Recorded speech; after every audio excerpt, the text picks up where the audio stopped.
اما مسیح همچون سرکاهین نیکی‌های آینده آمده به واسطه خیمه بزرگتر و مکملتری که با دست آدم ساخته نشده است، یعنی ساختش چنین نیست، و نه به واسطه خون بزها و گاوها، بلکه به واسطه خون خود یک بار به قدس داخل شده کفارت ابدی پیدا کرد.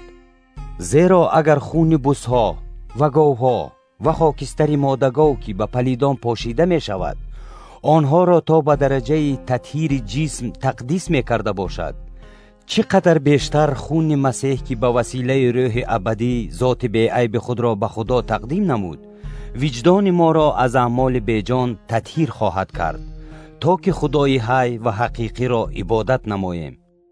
بنابراین او میانروی عهد جدید است، تا که پس از مرگ او که آن برای کفارت جنایت‌های زمان عهد یکم واقع شده است، دعوت شدگان میراث ابدی وعده شده را پیدا کنند.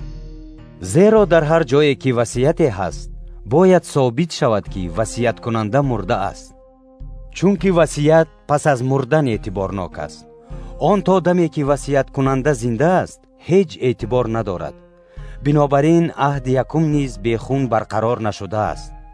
زیرا وقتی که موسی همه احکام را موافق شریعت پیش تمام قوم خواند، خون گاوها و بزها را با آب و پشم ارغوانی و زوفا گرفته هم بر خود کتاب پاشید هم بر تمام قوم و گفت: این است خون عهدی که خدا به شما امر فرموده است.